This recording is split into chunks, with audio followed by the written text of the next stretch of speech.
Defense for Nuclear Forces in the Reagan administration and president of the Center for Security Policy, Frank Gaffney. Good evening, Frank. You want to tell me what these people in Washington do all day? Well, they do a lot of things. I think you're right to call attention to the hearing that took place this week, because when they were doing that, it was in stark contrast to the one you attended last month in the Senate, in the sense that you had a serious group of both legislators and witnesses talking about a serious problem, specifically the vulnerability of the grid, which it was made clear is very real, that it could be catastrophic for the country if, God forbid, either enemies of this country take advantage of that vulnerability or a solar storm causes it to be seriously disrupted, if not actually destroyed. That was in contrast to what they did over in the Senate side. And yes, what are they doing over there? As you know, you saw it yourself, the subject was supposed to be keeping the lights on. Are we doing enough? And instead, the focus seemed to be keeping us in the dark. Well, yeah, very refreshing change in this House. And it was embarrassing. I mean, Senator Landrieu, you know, in the Senate conducts this hearing, basically saying, how did the public find out about this? And yet, on the opposite side, in the House, is we've got Mike McCall from Homeland Security, who not only attended the hearing himself, but is letting the bill, the SIPA bill, out of committee, which will help us hopefully going forward. This is really important because this was a subcommittee hearing of the Homeland Security Committee, as you say.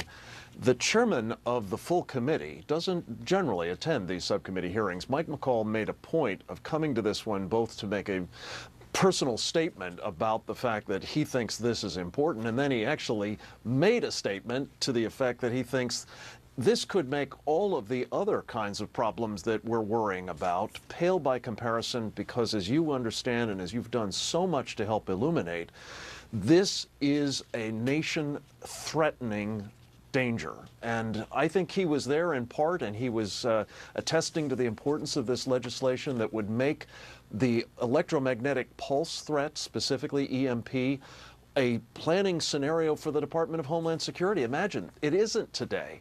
That's an important piece of legislation, and he's behind getting it, as you say, out of committee. And I think Pete Sessions, the chairman of the Rules Committee, is co-sponsor. He will, I think, make sure that it gets to and through the floor. And then maybe we can actually start getting something done about this grid vulnerability. And you know, the shame of this thing is that, you know, there are so many other countries who have a strengthened grid, and we, you know, supposedly the most powerful country in the world don't. But, you know, when you talk about people like Fred Sessions and you've got Waxman and Markey and Trent Franks, Pete Sessions, I should say, then you have to look at someone like Fred Upton, who's chair of the House Energy Committee, who gets most of his contribution from energy companies and lobbyists, a one-time grid supporter who is preventing bills from coming up for a vote.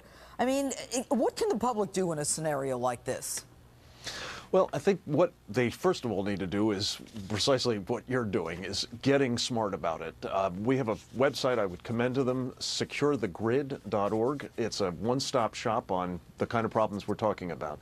Fred Upton, you're right, has been in the past a supporter of some of this legislation. At this point, he has not allowed it out of committee, not this Critical Infrastructure Protection Act, but something called the SHIELD Act now.